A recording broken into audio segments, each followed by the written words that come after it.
Hello and welcome to Psychbird. क्या हालचाल, कैसे सब? आई होप सब बढ़िया होंगे। एज आप सबको पता है कि हमारे यूजीसी नेट में सिर्फ कुछ ही दिन बाकी रह गए, ठीक है। तो हम अपनी पीवाईक्यू सीरीज को कंटिन्यू करेंगे। अभी हम 2023 का पीवाईक्यू कर रहे हैं। ये हमारा पार्ट 3 ऑफ द वीडियो है। वैसे हम इसके बाद 2024 का करना शुरू करेंगे सो दैट हमारा जो मार्क्स हैं 2025 के लिए ऑप्टिमाइज हो पाए। अगर आपने पार्ट 1 और पार्ट 2 नहीं देखा है तो आप इसी चैनल पर जाके पीछे के पार्ट्स देख सकते हैं। तो लेट्स गेट स्टार्टेड। सबसे पहला क्वेश्चन आता है, which of the following is a true method of appreciative inquiry. ठीक है, अप्रिशिएटिव इंक्वायरी का इसमें से कौन सा ट्रू मेथड है? सबसे पहले appreciative inquiry begins with appreciation, of course. It is not collaborative, नहीं कोलैबोरेटिव होगा। इट इज नॉट प्रोएक्टिव, नहीं प्रोएक्टिव होता है। Inquiry is applicable, of course inquiry होगा। तो option A and D only. ठीक है, let's move on to the next question. Next question है हमारा, according to psycho social school which of the following statements are true.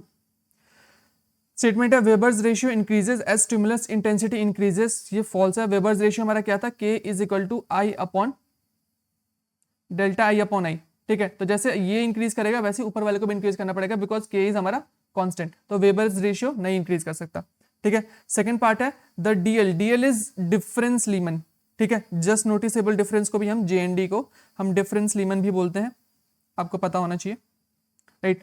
तो difference Lehman जो है ये बोलता है कि increases proportionality to the change of stimulus intensity of cause. अगर मेरा डिफरेंस लीमन है ये होता है, फॉर एग्जांपल मैंने 4 चम्मच चीनी डाली, ठीक है, और उसके बाद मैं अगर 0.5 चम्मच चीनी डालता हूँ तो मैं शायद उसको नोटिस ना कर पाऊँ। फिर जैसे मैं 1 चम्मच चीनी बढ़ाता हूँ 4 चम्मच पे, तो तब जाके मुझे डिफरेंस पता चलता है। वैसे अगर मैं इसको कर देता हूँ लेट्स से 4 टाइम्स, तो मुझे इसको भी करना पड़ेगा 4 टाइम्स, तो ये भी हो जाएगा 4 टाइम्स। तो अगर मैं 16 चम्मच चीनी अभी पड़ी है तो मैं अगर 20 चम्मच चीनी पे जाऊंगा तो जाके शायद मुझे पता चलेगा। तो इस तरीके से प्रोपोर्शनली ये बढ़ेगा थियोरेटिकली। ठीक है, स्टेटमेंट सी है limens determine the perception of sensory stimulus. हाँ, डिटरमाइन करता है कि हम परसीव कर पा रहे सेंसरी स्टिमुलस को कि नहीं। Statement D Weber's ratio and Fechner's law are contradictory in nature. नहीं, वेबर्स रेशियो पे आगे जाके फेशनर्स लॉ वगैरह ये सारे लॉज एक दूसरे के ऊपर बिल्ड अपॉन करते हैं, ये एक दूसरे से कॉन्ट्राडिक्टरी नहीं है। Statement B and C are correct. B and C option 2. Okay, let's move on to next question. Question number 3. Which of the following is true about multiple regression? Multiple regression आपको याद होगा y is equal to m1x1 plus m2x2 plus ऐसे ऐसे चलता रहता है। ठीक है, इसमें multiple level of dependent variable independent variable हो सकती है। ठीक है, क्या होता है कि इसमें पहला क्वेश्चन है there can be more than true criterions. नहीं, अब ओके, अब होता है एक क्राइटेरियन होता है टर्म और एक होता है प्रेडिक्टर। क्राइटेरियन और दूसरा क्या होता है? प्रेडिक्टर। जो हमारा क्राइटेरियन होता है ये होता है डिपेंडेंट वैल्यू एंड प्रेडिक्टर क्या होता है? Independent value. ठीक है, तो there can be more than 2 criterion, यानी कि मोर देन 2 डिपेंडेंट वैल्यूज नहीं, ये मेरे इंडिपेंडेंट वैल्यूज है। यहाँ पे मेरे IVs आती हैं और ये मेरा वाइज माई DV। तो मोर देन 2 क्राइटेरियन नहीं। ठीक है, there can be more than 2 predictors. हाँ, बहुत सारे इंडिपेंडेंट वेरिएबल्स होते हैं जिसपे मेरा एक चीज डिपेंड कर सकता है। फॉर एग्जांपल मैं बोलता हूँ कि मेरा जो स्लीप क्वालिटी है, ठीक है, स्लीप क्वालिटी डिपेंड करता है भाई कि अमाउंट ऑफ स्ट्रेस कितना लिया बंदे ने। स्लीप क्वालिटी डिपेंड करता है कि भाई अमाउंट ऑफ कैफीन कितना है बॉडी में। ऐसे बहुत सारे अलग अलग प्रेडिक्टर्स हो सकते हैं। ओके, स्टेटमेंट्स ये it indicates a linear relationship between one predictor and one criterion. ये फॉल्स है। लीनियर रिलेशनशिप में हमारा जो ग्राफ होता है वैसे एक्जैक्टली स्ट्रेट लाइन बनेगा, पर एक्जैक्टली स्ट्रेट लाइन तो नहीं बनता है। ओके, लास्ट है regression equation for regression line contains partial regression coefficient. हाँ, पार्शियल रिग्रेशन कोएफिशिएंट्स होते हैं। पार्शियल रिग्रेशन कोएफिशिएंट्स ये m1 m2, इसकी जगह आपने b1x1 भी पढ़ा होगा या फिर b2x2 ऐसे करके पढ़ा होगा। ये m1 या b1 जो भी है ये हमारे सारे के सारे पार्शियल रिग्रेशन कोएफिशिएंट्स है। तो option B and D are correct, option number 3। Let's move to next question, question number 54। Question number 54 बोलता है which of the following can foster prejudice. Prejudice इसमें से कौन सी चीजें बढ़ा सकती हैं? ठीक है, सबसे पहले है threat to self esteem. Self esteem को हटो तो हम प्रेजुडिस सामने वाले के अगेंस्ट कर सकते हैं। ठीक है, सेल्फ इमेज जब भी थ्रेटन होता है तो हम सामने वाले के लिए प्रेजुडिस करते हैं ताकि हम अपने आप को सेल्फ अफर्मिंग मैकेनिज्म होता है ये। ठीक है, सेकेंडली कंपटीशन फॉर रिसोर्सेज। याद होगा आपको रॉबर्ट्स केव एक्सपेरिमेंट, रॉबर्ट्स के एक्सपेरिमेंट में जब रिसोर्सेज लिमिटेड थे तो वो दोनों ग्रुप्स एक दूसरे के अगेंस्ट हो गए थे, ठीक है, एक दूसरे को बोलते थे उस ग्रुप के लोग इतने गंदे हैं, इस ग्रुप के लोग इतने बुरे हैं, अच्छे हैं, ये सब, ठीक है। सोशल कैटेगराइजेशन होता है जब हम लोगों को अलग अलग ग्रुप्स में डालते हैं। तो ऐसे आप बोल सकते हो कि जो अलग अलग नेशंस के लोग होते हैं, फिर अलग अलग रिलीजन्स के लोग होते हैं, एक दूसरे को बुरा या फिर भला ऐसा परसेप्शन क्यों होता है? Because of social categorisation. Social recategorisation नहीं होगा। सोशल रिकैटेगराइजेशन मतलब क्या है कि अगर कोई लोग लेट्स से एक पहले ग्रुप ए में और ग्रुप बी में लोग हैं और एक दूसरे के अगेंस्ट में इन लोगों ने परसेप्शन नेगेटिव बना रखा है, ठीक है, कुछ टाइम बाद मैं क्या करता हूँ, ए के लोगों को बी में डाल देता हूँ, बी के लोगों को मतलब इंटरचेंज कर देता है थोड़े थोड़े लोगों को। तो इससे क्या होगा कि उन लोगों को एक दूसरे के बारे में और अच्छे से चीजें पता चलेंगी, तो वो अगेंस्ट नहीं रहेंगे, वो उल्टा प्रेजुडिस इससे कम होगा, ठीक है। हमें क्या बोला गया था, इनमें से कौन कौन सी चीजें फॉस्टर करती है प्रेजुडिस?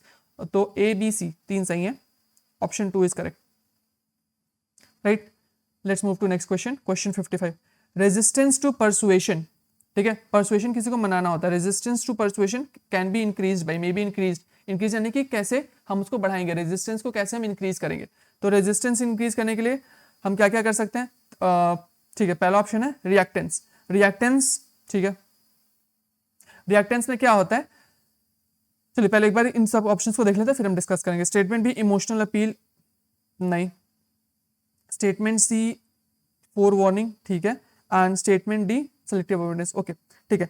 रिएक्टेंस में क्या होता है कि कोई भी चीज ना अगर हमारे पास मोटिवेशन होती है to regain a freedom after it has been lost और थ्रेटेंड, तो जिसकी वजह से क्या होता है कि जो it leads to people to resist to the social influences of others, ठीक है, अगेंस्ट में हम उनके रिएक्शन फॉर्मेशन कर लेते हैं, ठीक है। फिर क्या होता है इमोशनल अपील, नहीं, इमोशनल अपील में क्या होता है कि सामने वाला बंदा आपको इमोशनली अपील करेगा कि भाई प्लीज ये ले लो, प्लीज ये कर दो मेरे लिए, तो उससे तो हमारा परसुएशन इंक्रीज होगा, रेजिस्टेंस को इंक्रीज करना है ना, हमें रेजिस्टेंस इंक्रीज करना है, ठीक है। फोर वार्निंग क्या होता है, किसी चीज के बारे में मुझे पहले से इंफॉर्मेशन मिल गई है, ठीक है, ओके। सेलेक्टिव अवॉइडेंस में क्या होता है कि हम उस इंफॉर्मेशन को अवॉइड करते हैं, ठीक है, किसी एक पार्ट ऑफ इंफॉर्मेशन को अवॉइड करेंगे क्योंकि इनकंसिस्टेंट होती है जो हमारे चेंज ऑफ बिलीफ को चेंज करने से। तो option A C and D, A C and D, option 4 is correct, right, okay.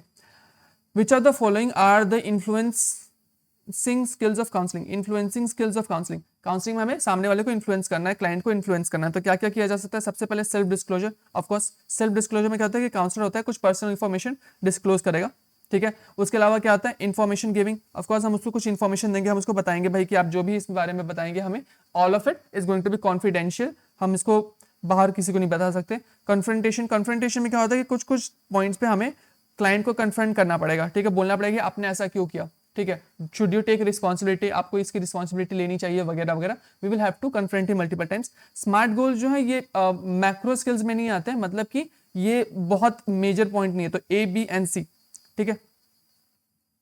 अगर आपको लगता है कि स्मार्ट गोल्स भी इसमें हो सकता था तो आप क्या करते कि आप ऑप्शन में देखते A B C and D, और A B C and D तो कहीं पे भी नहीं है, इसका मतलब कि ये क्वेश्चन आपसे चाहता है कि आप स्मार्ट गोल्स को एलिमिनेट करें, right. Let's move to next question, question number 57। Question number 57 हमको बोलता है which of the following statements are true for panic disorder. Panic disorder में क्या क्या स्टेटमेंट सही है? सबसे पहला है कि recurrent bouts of intense and extreme fear, बार बार हमें एक्सट्रीम फियर होता है, बार बार बहुत ज्यादा डर लगता है और बहुत इंटेंस लेवल पे इंटेंसिटी बहुत हाई होती है, ठीक है। Sensation of shortness of breath और स्मोदरिंग, ठीक है, DSM-5 के हिसाब से ये सही है कि सेंसेशन होती है शॉर्टनेस ऑफ ब्रेथ की, ओके। फिर है persistent worry और concern about having additional attacks, ठीक है। इसमें क्या होता है कि बेसिकली पेशेंट को ऐसा लगता है कि भाई पैनिक डिसऑर्डर के अलावा उसके साथ और भी ज्यादा चीजें एडिशनल अटैक्स उसको आ रही हैं, एडिशनल और भी उसमें कुछ ना कुछ इश्यूज हैं, ठीक है। Episode of panic attack followed by use of drug and medication, ठीक है, this is not true. A B and C, A B and C कौन सा ऑप्शन है? 1। आई होप साथ साथ में आप फॉलो कर पा रहे हैं। Question number 58. Which of the following are the identity statues of James Marcia's theory? Okay. Options पढ़ते हैं। ऑप्शन में सबसे पहले आता है identity achievement, okay, identity achievement होता है, आइडेंटिटी फोरक्लोजर होता है, आइडेंटिटी डिफ्यूजन होता है, आइडेंटिटी क्राइसिस नहीं होता, आइडेंटिटी मोरेटोरियम होता है, ओके। ये सारे के सारी जो थ्योरीज है ये मार्सिया की आइडेंटिटी डेवलपमेंट थ्योरीज है, ठीक है। आइडेंटिटी स्टैचूज है आइडेंटिटी डेवलपमेंट थ्योरीज, ठीक है, आपने इसी नाम से पढ़ा होगा, ओके। तो इसका सही आंसर होगा option A B C and E, सही किसमें है? ए बी सी ई, ऑप्शन 1 में करेक्ट है, इस पेपर में काफी ज्यादा आप देखोगे ऑप्शन 1 एंड ऑप्शन 3 करेक्ट थे, राइट। क्वेश्चन नंबर 59 में बोल रहा है कि which are the following are stages of trans theoretical model of behaviour change, trans theoretical model of behaviour change. Okay, सबसे पहले maintenance, yes. Intention, no. Contemplation, yes. Action, yes. ठीक है, तो ए सी एंड डी किस में है? Option 2 में। हमारा ऑप्शन नंबर 2 इज करेक्ट। ठीक है, stages of model change model जो है ये हमारे स्पेसिफिक बिहेवियर चेंज को बताते हैं। मेंटेनेंस में क्या होता है कि बिहेवियर चेंज हो चुका है और अभी भी हम उसको मेंटेन करना चाह रहे हैं फॉर द लॉन्ग टर्म। ठीक है, इंटेंशन जो है, ये इंटेंशन स्टैंड अलोन चीज नहीं, इंटेंशन जो होता है कॉन्टेम्पलेशन का पार्ट होता है। कॉन्टेम्पलेशन में क्या होता है कि इंसान में इंटेंशन होता है टू टेक एक्शन, ठीक है, और वो आगे इसके लिए प्लान कुछ करना है, मतलब कुछ आगे जाके एक्शन करना चाहिए, और आगे जाके ऑफकोर्स एक्शन करना चाहिए तो आगे जाके एक्शन लेगा। तो A C and D. Question number 60, which of the following are not the components of yama as per Ashtanga yoga. ठीक है, और इसमें होगा अहिंसा, शौच, अस्तेय एंड तपस। ठीक है, तो अहिंसा नॉट द कंपोनेंट्स बोला है ना, हाँ हाईलाइट कर दिया जाए, not the components of yama as per Ashtanga yoga. ठीक है, एक यम होता है और एक नियम होता है, दोनों में कंफ्यूज ना हो। Okay, statement A is not a part, शौच होगा, अस्तेय, तो ये हो गया मेरा ए और सी। ए और सी है ऑप्शन नंबर, एक सेकेंड, सॉरी ए और सी तो होगा, तो नॉट द पार्ट यानी कि बी एंड डी होगा ऑप्शन 3। ठीक है, नॉट द पार्ट ऑफ यम, क्यों? क्योंकि ये सब जो है ये पार्ट है हमारे नियम के। ओके, शौच का मतलब क्या होता है? क्लीनलीनेस। ओके, तपस का मतलब क्या होता है? डिसिप्लिन। ओके, अहिंसा का मतलब क्या होता है? Non violence. एंड अस्तेय का मतलब क्या होता है? Not stealing. ये यम है। ठीक है, यम क्या होता है? बेसिकली यम होता है एथिकल रिस्ट्रेंट्स जो हमें अपने ऊपर रखने चाहिए। एंड नियम्स क्या होते हैं? Niyams observances. Okay, next question, how type 2 error can be reduced while testing hypothesis. Okay, दो तरीके के एरर्स होते थे, टाइप 1 एंड टाइप 2। रिवाइज कर लीजिए साथ साथ में। टाइप 1 में क्या होता है कि हमारा नल हाइपोथेसिस करेक्ट था बट आपने उसको रिजेक्ट कर दिया और आपने ऑल्टरनेट हाइपोथेसिस जो कि गलत था उसको एक्सेप्ट कर लिया, इसको आपने एक्सेप्ट कर लिया ऑल्टरनेट हाइपोथेसिस को।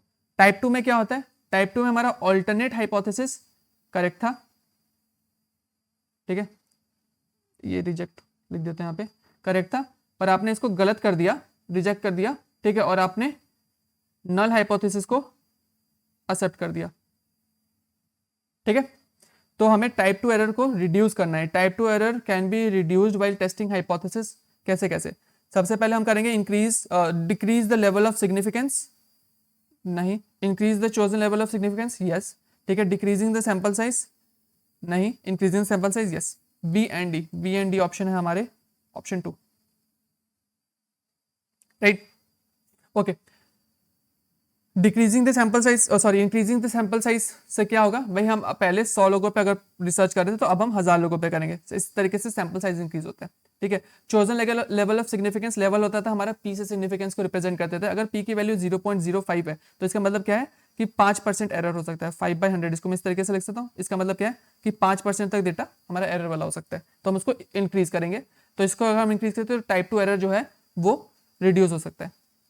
क्वेश्चन 62 बोलता है which of the following statements is correct about assimilation.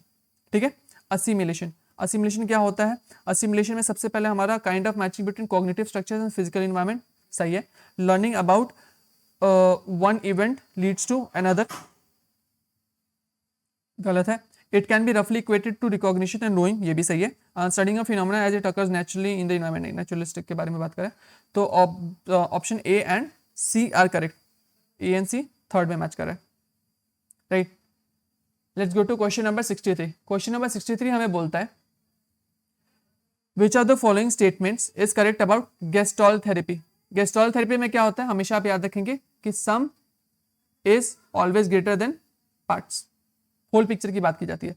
ठीक है, तो गेस्टॉल थेरेपी में पहला ऑप्शन है कि गेस्टॉल थेरेपी इज एलिमेंटलिस्टिक। एलिमेंटलिस्टिक यानी कि उसको छोटे छोटे पार्ट्स में एक एक इंडिविजुअल पार्ट में पढ़ने की बात करते हैं, लेकिन गेस्टाल्ट थेरेपी ऐसा नहीं बोलता। गेस्टाल्ट थेरेपी क्या बोलता है कि भाई हमारा जो ये टोटलिटी की बात करता है, सम ऑफ चीज़ों की बात करता है, छोटे छोटे पार्ट्स में तोड़ने की बात नहीं करता है, ठीक है। Gestalt psychology has sometimes been called as phenomenology, हाँ ये सही है। Gestalt psychology can be thought of as an attempt to apply field theory from physics, ठीक है। Gestalt psychologists believe that whatever happens to a person influences everything about the person, ये भी सही है। तो option B C D, B C D है fourth, right. तो हमारा option 4 is correct. Question number 64 बोलता है the theoretical position about personality whose development have been heavily dependent on factor analysis. Factor analysis का किस किसने अपने रिसर्च में यूज किया, किस किसने अपने थ्योरीज में यूज किया, ठीक है। ये आपको सीधे सीधे याद कर लेना चाहिए। फैक्टर एनालिसिस यूज किया था कटेल ने, आइजेंक्स ने एंड गिलफोर्ड ने, A C and D. Okay, A C and D, A C and D है option 3। Let's move on to next question, question 65। Freud believe that at times ego is unable to control impulses, ठीक है, of it. Ego is unable to control impulses of it, so it uses various defense mechanism. हाँ, इसीलिए defence mechanism होता है। Defence mechanism की इन्होंने यहाँ पे डेफिनेशन दे दी है। सच एज कौन कौन से डिफेंस मैकेनिज्म का इस्तेमाल किया जाता है। फिक्सेशन नहीं, फिक्सेशन होता है आप एक चीज के एक ही यूज पे फिक्स्ड हो, ठीक है। रिप्रेशन, डिप्रेशन होता है, ठीक है। बेसिकली इसमें क्या होता है कि हमारा जो अनकॉन्शियस होता है ब्लॉक करता है कोई डिस्ट्रेसिंग थॉट को या फीलिंग को या मेमोरी को। रैशनलाइजेशन क्या होता है कि हमारे जो भी गलत बिहेवियर्स वगैरह ना, हम उसको रैशनलाइज करने की कोशिश करते हैं कि मैंने ऐसा किया है इसलिए किया है, ठीक है, इसके वजह से किया, कुछ ना कुछ उसको रीजन देने की कोशिश करते हैं। देन होगा हमारा डिस्प्लेसमेंट, कहीं का गुस्सा कहीं और उतारना, किसी चीज का जगह किसी और पे। प्रोजेक्शन क्या होता है कि अपने अंदर में कोई चीज है तो हम दूसरे के ऊपर प्लेस कर देते हैं कि नहीं, मैं I don't feel about like this for her, she feels this for me, ठीक है। B C D and E, B C D and E हमारा है ऑप्शन 2, ऑप्शन 2, राइट।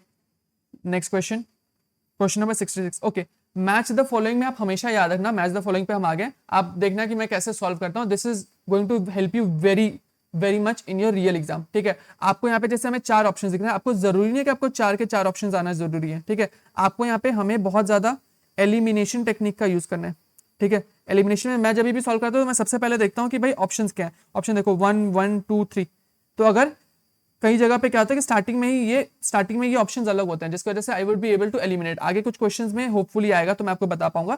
अब यहाँ पे करना शुरू करते हैं, ठीक है। इम्प्लिसिट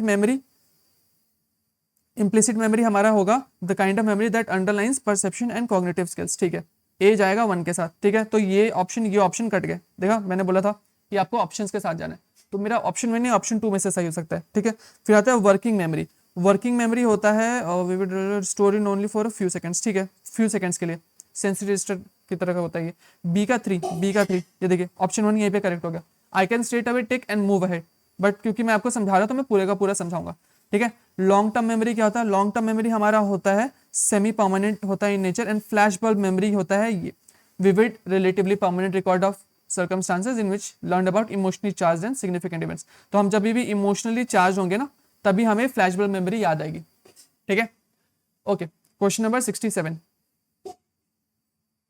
क्वेश्चन नंबर 67 में है एसोसिएशनिज्म स्ट्रक्चरलिज्म। ओके, इसमें हमें इनको इनके साइंटिस्ट के साथ मैच करना है। एसोसिएशनिज्म जाएगा हर्मन एबिंगहॉस के साथ, ऑफ कोर्स। ए का 3 ये रो एलिमिनेट हो गया, स्टार्टिंग में मुझे आंसर मिल गया, इसलिए मैं आपको बोल रहा हूँ you have to be very wise. This is something जो art of paper attempting I will teach you, ठीक है। ऑब्जेक्टिव क्वेश्चन में जरूरी नहीं आपको सब कुछ है, ठीक है, but you should be able to do guess works, educated guesses, ठीक है। इससे आप बहुत सिग्निफिकेंटली हेल्प करेगा। स्ट्रक्चरलिज्म जाएगा हमारा विलियम वुंट पे, ठीक है। Functionalism Stanley Hall, okay, and behaviourism बच गया लैशली, ओके, कार्ल लैशली।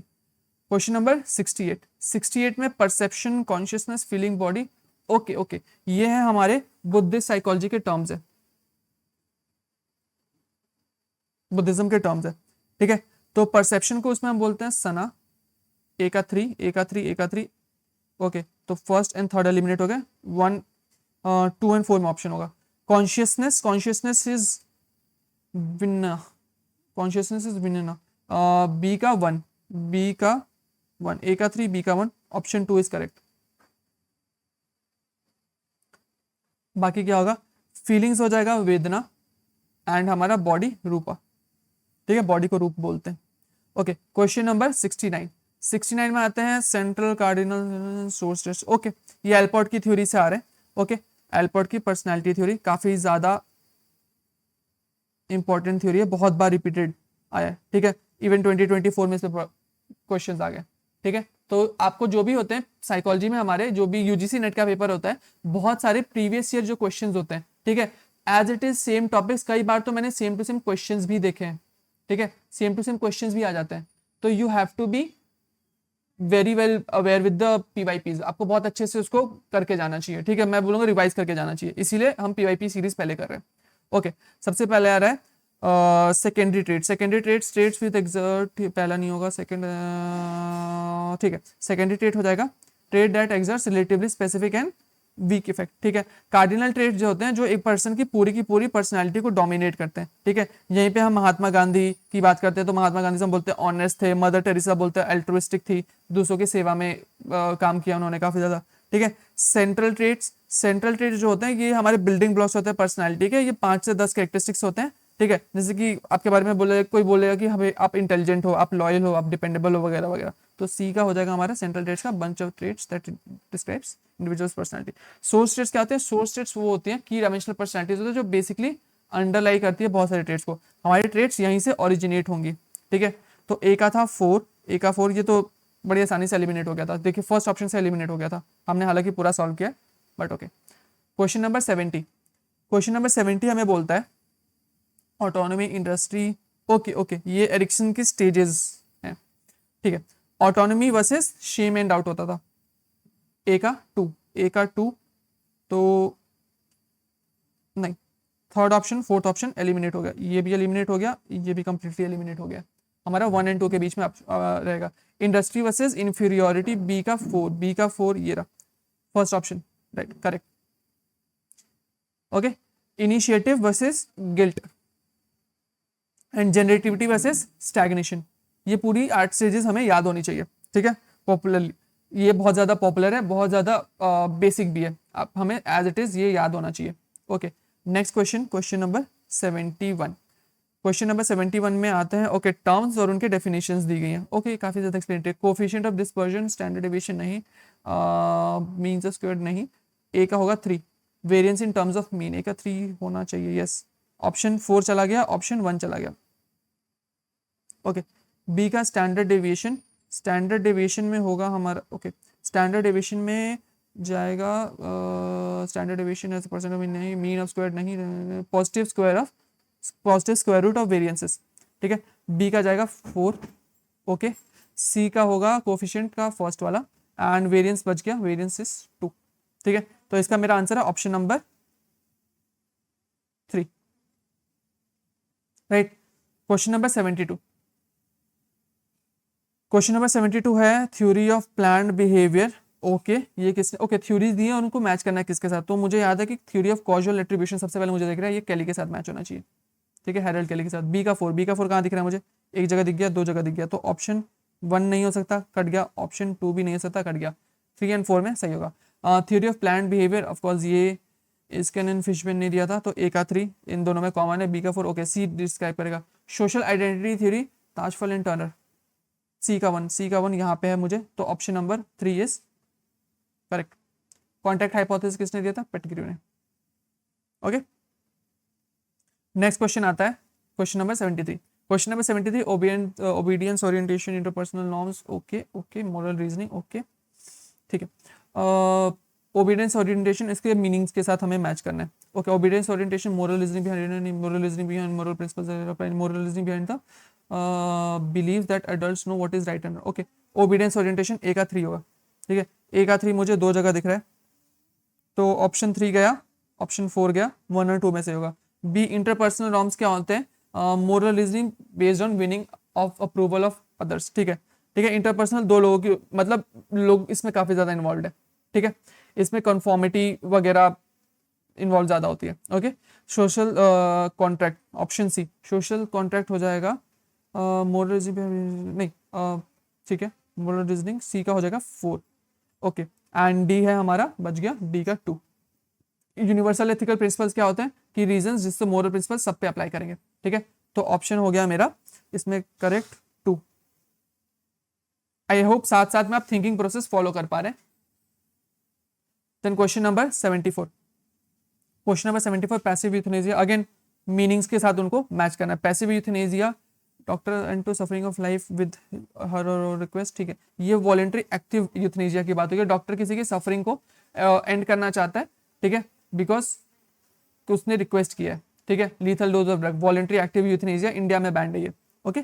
फिर है हमारा ऑप्शन ए का हो जाएगा doctor helps the patient take his और her life by enabling the patient swallow inject a lethal dose, ये असिस्टेड का होना चाहिए, सी का 2 assisted suicide, okay. Doctor ends the suffering of patient by administering a lethal dose of drug without the patient's consent और permission, ये D का होगा 3 involuntary, बिना परमिशन के। बच गया पैसिव यूथनेसिया का 4, डॉक्टर विदहोल्ड्स और withdraws treatment by permitting the patient to die naturally, passive euthanasia कि हम उसको कोई लीथल डोज नहीं दे रहे पर हम उसको ट्रीटमेंट नहीं दे रहे जिसके लिए वो आया था, तो वो automatically the person will die. इसका आंसर होगा ए,